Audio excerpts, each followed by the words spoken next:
Latoya, Latoya,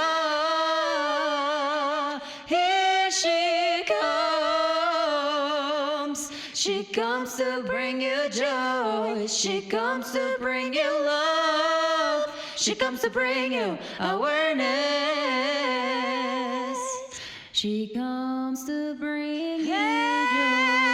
Latoya. She comes to bring you love. Here it comes. Latoya, Latoya, here she comes. She comes to bring you joy. She comes to bring you love. She comes to bring you awareness. She comes to bring you joy. She comes to bring you love. Hello, everyone. This is Latoya the optimist, again bringing you love, joy, and happiness as usual. Today I have something juicy, and it is titled, Are You Ready? Let's play the drum. Drum roll, please. It's called Awakening Your Words with Meaning. So, today we're going to talk about making your words meaningful versus not making your words meaningless. Again, right?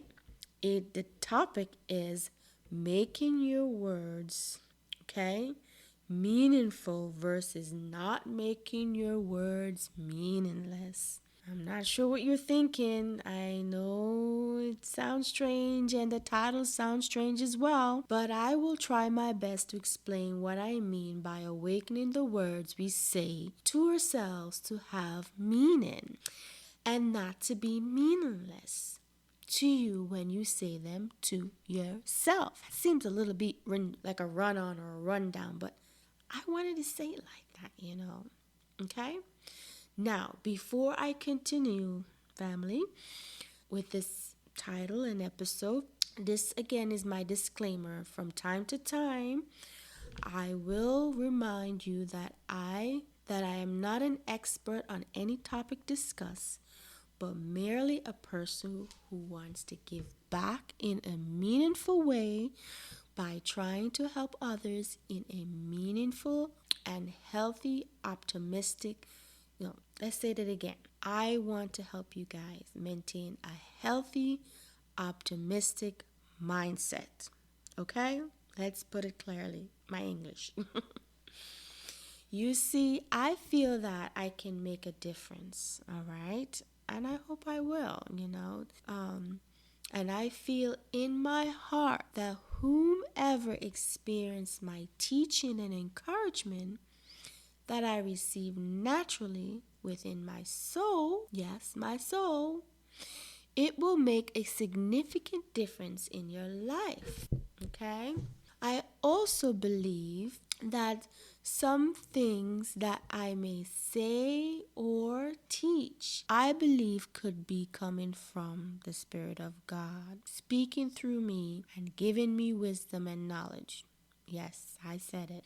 Knowing that some of the things I will be covering are not from any source, and it has never been reviewed professionally by anyone. Are you hearing me?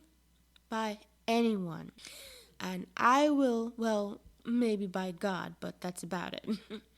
And I will, however, sometimes, I will mention when necessary, if the source or the topic was inspired by a professional article or maybe a peer review that I found, or if it was inspired by someone on an event, etc. But for now, it's just Latoya today, okay?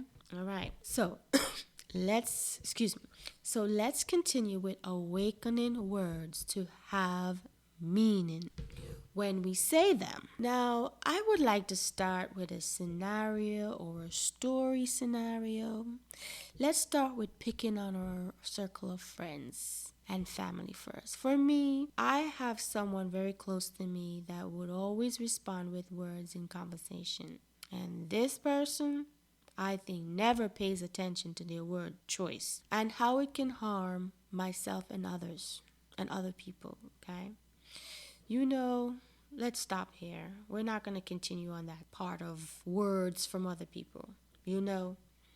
We need to change course here. So let's change it before I run out. Because this episode, and the reason for doing this episode, is more of what we say to ourselves rather than what others say to us. Again, okay? This is more so for words we say to ourselves rather than what others say to us. Yes, I know what others say to us, whatever other people say to us, yes, it's also just as harmful as the words we can use to ourselves. I just want you to know that. We always pay attention to the words other people say, but not to the things that we say to ourselves. And that has to stop today. With that said, let's take a memory flashback, okay?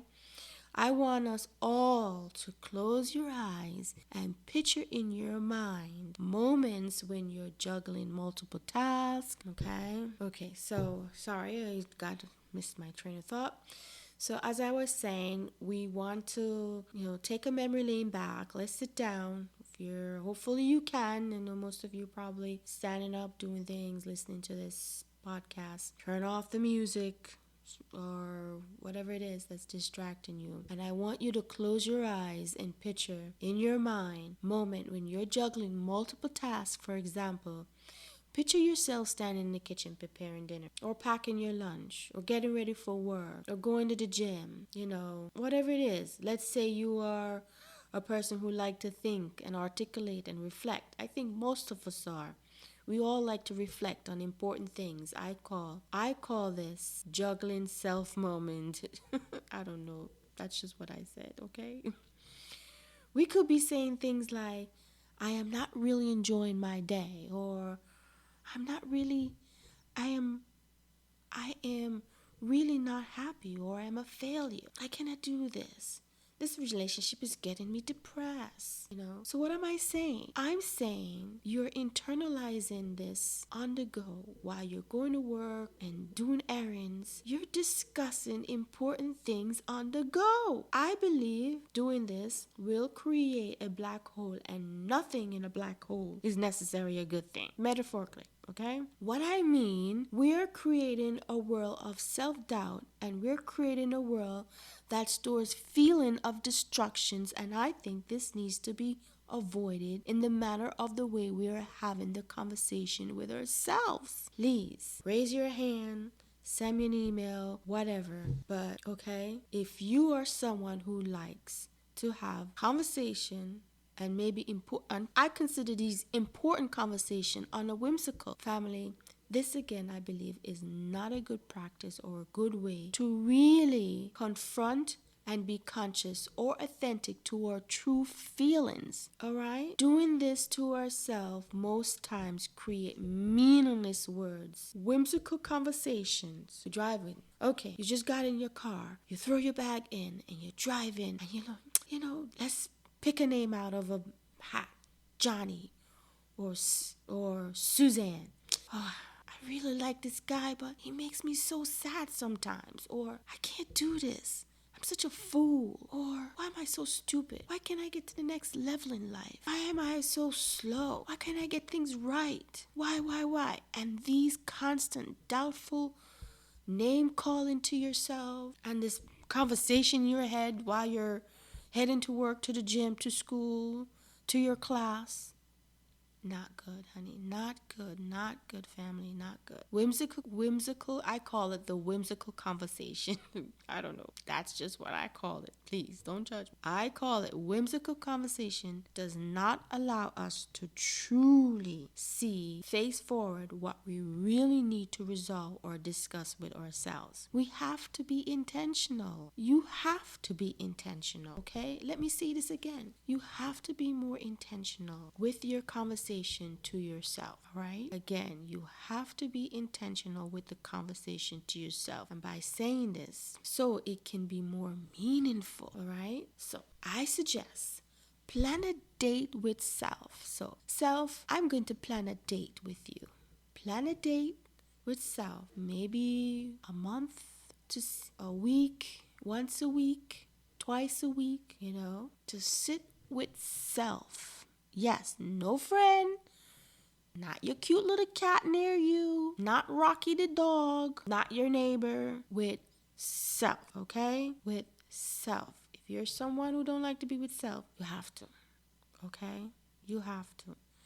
Be with self for a moment. Sit down, hear, and look at what words you're saying to yourself that's causing you to fall in unfulfilled pattern. And our goal here is to be conscious on our movement and especially our words we say to ourselves while doing. You have to be careful on how you speak to yourself, guys. Again, you have to be careful on how you speak to yourself. We always talk and get angry. No, he didn't talk to me like that.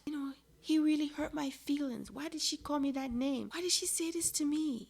Other people's comment, name calling, judgment of us tends to hurt us. But what we fail to realize that you do it to yourself too. And that needs to stop. You have to be careful how you speak to yourself. Again, be conscious and intentional with your words to yourself, and continue this effort is a step. Continuing this effort and starting this is a step in changing your attitude to yourself and your life journey. I think I've said a lot today. I hope I didn't, I hope this helped. I hope I said enough, but awakening your words with meaning, please. So I want to leave you with a few tips on how to practice using words with meaning and not just saying things without meaning, or not saying meaningless words. So my tips are, please get your lists, get your paper, sticky notes. I would rather you write it on a nice piece of paper, type it up, okay? Here's the list. Tip number 1, always allow yourself 1 week or a day in a month to reflect. Tip number 1 again, please write it down. Put it in your bathroom mirror every morning you brush your teeth, or on the kitchen counter where you go and get that coffee, because we all can't, I know most of us cannot live without coffee.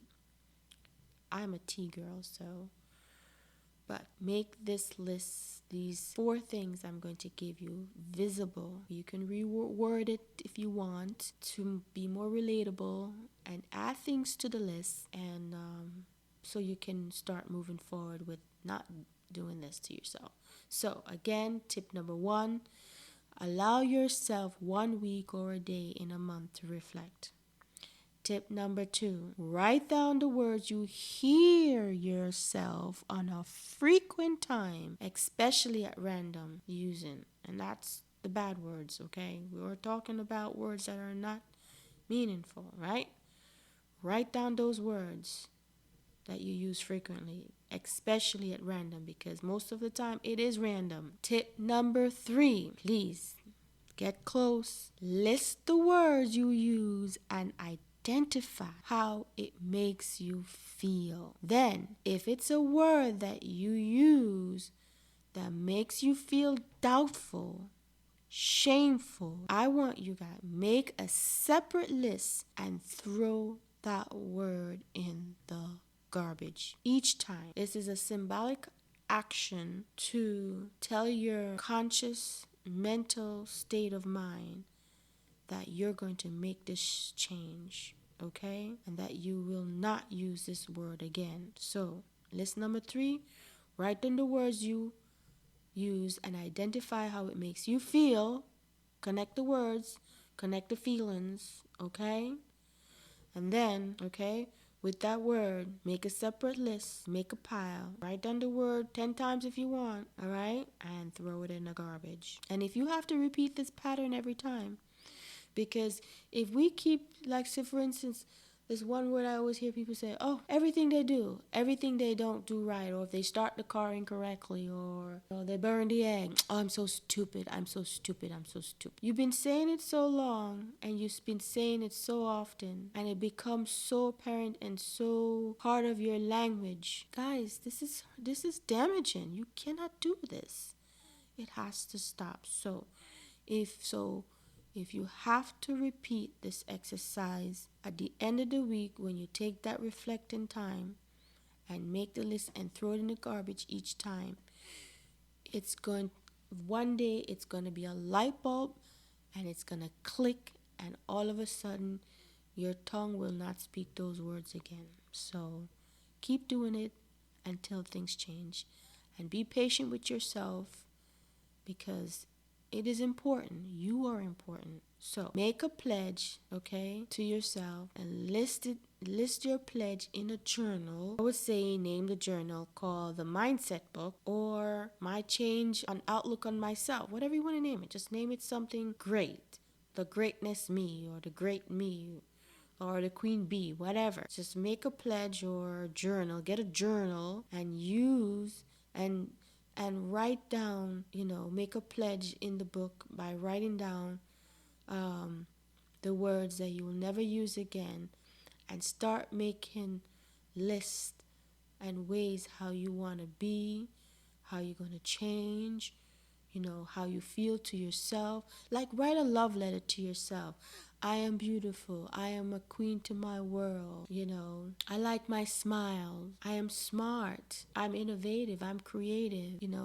Pretend like yourself is writing about someone else, but you're writing about yourself. So I think this exercise will be great. All right. So again, allow yourself 1 week or a day in a month to reflect. Write down the words you hear yourself on a frequent time, especially at random. List the words you use that identify how it makes you feel. Then, with that word, you use it. Find out how the word make you feel. If it make you feel doubtful, make a separate list and then throw those words in the garbage. Plain and simple. Again, so repeating this exercise until it becomes a healthy practice not to use meaningless words, and use words that awake positive inner strength, because that's what's going to come out. You're going to see a shift in your mind, and you're going to start showing ways of how you can do things. An inner strength will resurrect, okay? And eventually you'll start to shift in your mindset to think better. Your actions, your behavior, everything is going to change. Your attitude and outlook on how you look at yourself is going to change. And you're going to start being optimistic girl or guy. All right? So this is Latoya saying goodbye, guys. Goodbye, goodbye. Not for long. Bye for now. And let's love and be happy. Thank you. Take care. Bye.